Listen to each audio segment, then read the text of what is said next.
and introduce our next speaker, Dr. Anton Husakou from Max Born Institute in Berlin, Germany. Dr. Husakou, please. Thank you. Load your presentation. Let me try to share my screen and see whether it works. And I will also make it full screen. Yes. You may just expand the screen. No, I would.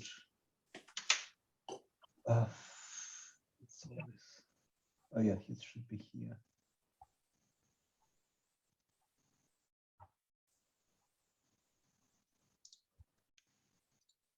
No.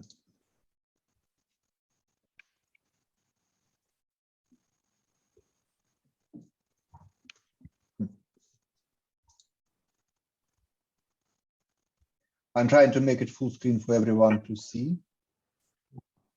I don't yet. I think if you click on the slide, it will expand itself on the left bar. Yeah. Okay. It should be better now. Thank you. Is it okay? Yeah, great. Good, thank you. First, I would like to thank organizers for inviting me to this 9th conference. And I'm glad to present you my talk titled Ultrashort Local and Third Harmonic Pulses by Transient Plasmonic Resonance in Nano-composites. This talk is going to be a little bit different from the rest in this session because first, it's purely theoretical. Second, it's not really about very high harmonics. It's essentially about third harmonic generation.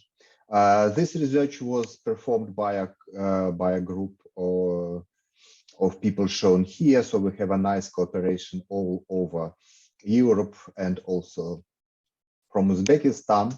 And here's a short outline of what I'm going to talk about today. I will start with motivation and idea, followed by a propagation equation, which we use.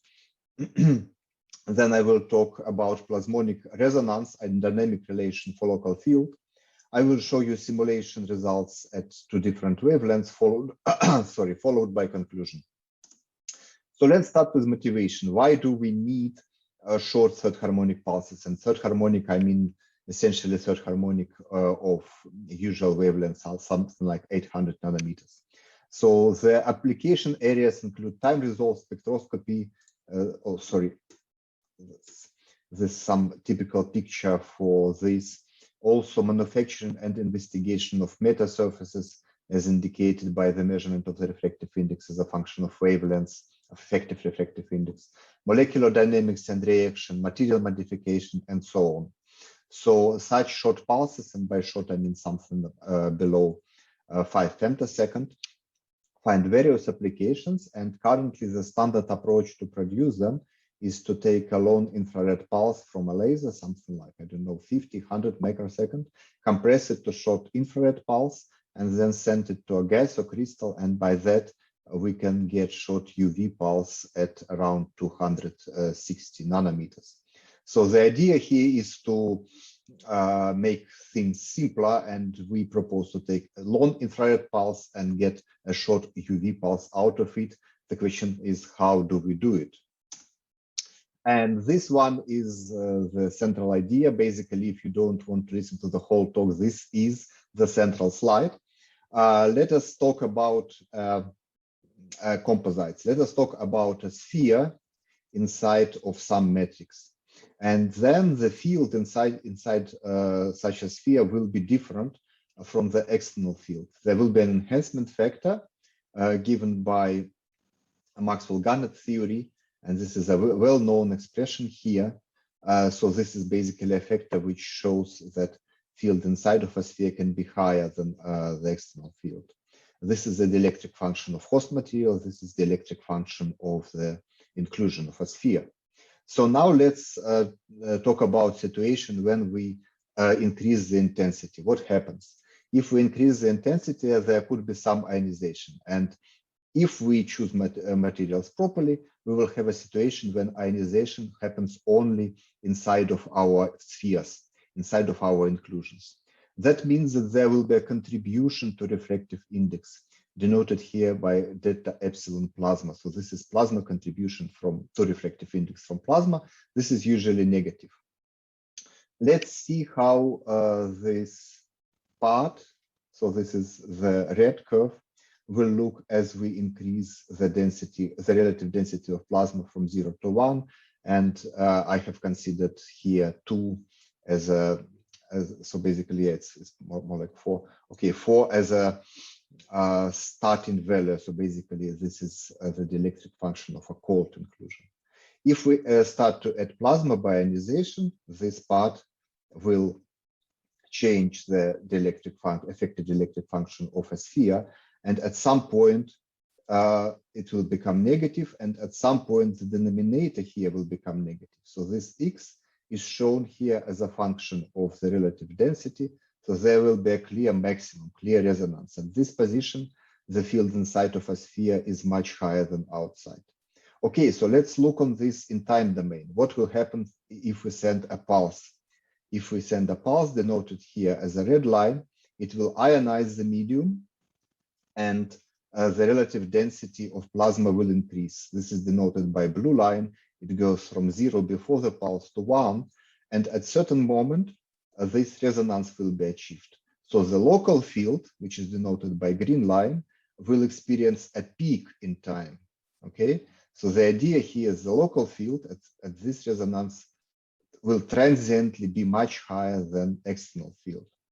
Okay, so what we have is temporal dependent strong enhancement of local field. Okay, so this one is not directly useful. Why? Because the nanoparticles occupy only a small volume inside of our composite material. And if we just try to take the field outside, this peak will be masked by the strong external field. So only small part of the field will really be nanoparticles. However, what we can do, we can take a material with much higher third-order susceptibility for spheres than for the host material. And that means that we produce third harmonic by these pulses, and third harmonic generation from host is weak, it doesn't play a big role. And the third harmonic generation from the inclusions from our spheres dominate. And that's why this peak in local field will produce short third harmonic pulse at the output. So this is the key idea. So let us see how do we model this. We start the theoretical background with propagation equation. This is a so-called forward Maxwell equation. Essentially, it's a unidirectional equation. We neglect back reflection. We include all the relevant effects, linear dispersion and loss, scattering loss. We include nonlinearities. We include plasma contribution here in the nonlinear part of the polarization.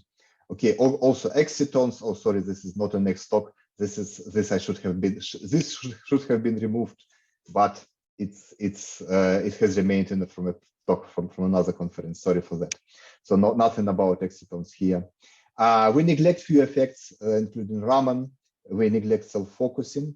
We neglect anisotropy of inclusions or host, and we neglect some really long picosecond scale effects, as well as direct higher order harmonics generation, like the effects which were discussed in the previous talk. Okay, we need also a description of effective medium theory. We use Maxwell-Garnett type theory here. So basically we say that we have reasonably low filling factor for this theory to work. There is no order of inclusion positions, so they're randomly placed. They must be much smaller than the wavelength, otherwise it's the effective medium theory doesn't work directly. And they are spherical, so we are only considering spheres for simplicity. Okay, so basically there will be effective dielectric function, linear one, and this is the factor which relates external field and local field, the one which I have already shown you, and this will influence all the non-linear terms. Okay, so basically this is the nonlinear terms described by Sipe and Boyd theory, and these are some details of implementation. So basically we take this product, we calculate the local field in frequency domain, we go back to time domain, we take cube of that, and then we can go back to frequency domain to include all the frequency dependence of this enhancement factor X. Okay, so this is a description of the nonlinear terms which correspond to plasma effects. I do not want to go into too much detail. This is pretty standard. This is just ionization and second Newton's law. Not much to be said about that. We include also laws due to photoionization. And all of the above, we have a special software developed in our RISE project, but this is just a side remark. Interesting thing is here, so we have this relation between local field and outside field, and this relation holds in frequency domain. So these quantities, these dielectric functions are frequency dependent as well as fields. However, this one is time dependent. So formally, this expression is a chimera, you know, it combines some terms in frequency domain and in time domains. Formally, we can write it, but it will just in a sense of operators. However, what we can do, we can multiply by this denominator and we get this, and we can write that formally the frequency is proportional to the derivative in time. And then we have this equation which governs the evolution of the local field in time. And this is what we have solved. So it's second order system of ordinary differential equations. This allows us to get really all the details of the dependence of the local field on time, including this resonance at the plasma density when we have a plasmonic resonance in our nanoparticles. So this is the system which we have investigated. CO2 as matrix, aluminum nitride as inclusions. So aluminum nitride has lower bandgap than fused silica, meaning that it will ionize first. It also has much higher third order nonlinearity than fused silica, meaning that it will work and not fused silica for the production of third harmonic. We consider a range of filling factors, and these are two wavelengths which we consider. Also, we have checked that we should not basically theoretically induce any damage, so we are below the damage fluence. And here are some results. So these are the parameters, and here this is the key plot. What one can see, the red is the pump field, the field outside of a nanoparticle, and it produces some plasma. So the relative density of plasma is shown here by a magenta curve. And this dashed line is the relative plasma density when we reach resonance. You can see that the local field, denoted by green, has really a peak here. This is the spectrum of the local field. And we have looked also on the third harmonic field. It is shown here. And we have a third harmonic duration around 5 femtosecond with efficiency of 10 to minus 5. So this is what is predicted for these parameters. And input pulse was 55 femtosecond. So we indeed go from infrared long pulse to short third harmonic pulse directly in such a system. We have checked for longer propagation. This is what happens. You can see that the pump pulse becomes structured. So we have some pump depletion here, which hinders further efficiency decrease. The third harmonic pulse becomes slightly shorter. It is 4 femtosecond. It has some pedestal now, and the efficiency is increased to 0.16%. This is low. I know that this is quite low, and this is theory. One could expect that experiment will be still lower. However, this is a novel approach, and it's still interesting, and it still can be optimized. What happens if we take a pulse which is too weak? This is shown here. So the plasma density shown by a magenta curve does not reach the critical density. We have no resonance, and the local field is basically not enhanced. There is no peak, and in third harmonic there are some oscillations, but they're very, very weak. So we have very low terahertz efficiency here. What happens if we go to a too strong pulse?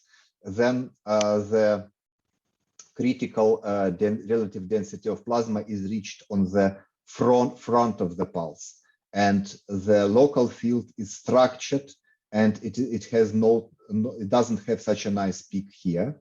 And then we have high terahertz efficiency, but it's not really a short pulse. because we have really not a single clear peak in the local field response. We have also checked the behavior at 1,200 nanometers.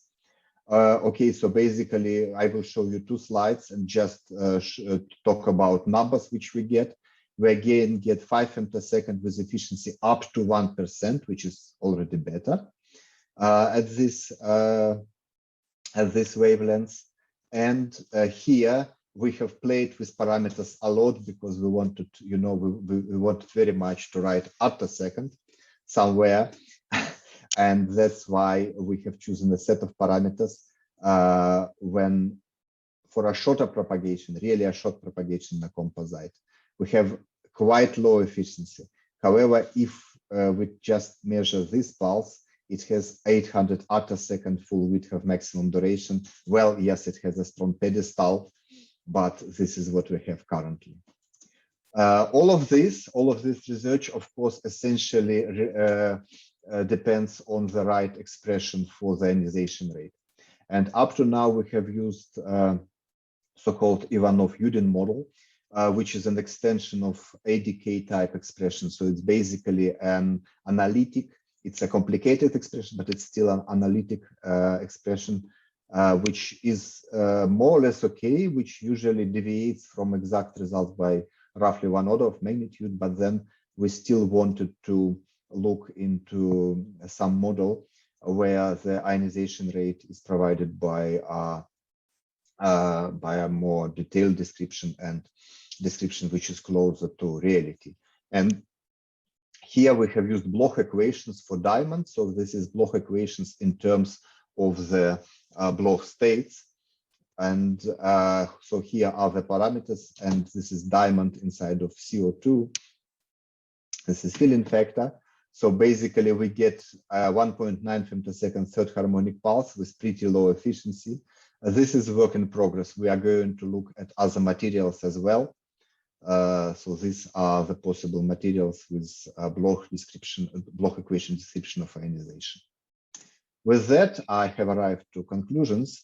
We have developed a formalism for local field dynamics in inclusions, and we have included influence of plasma.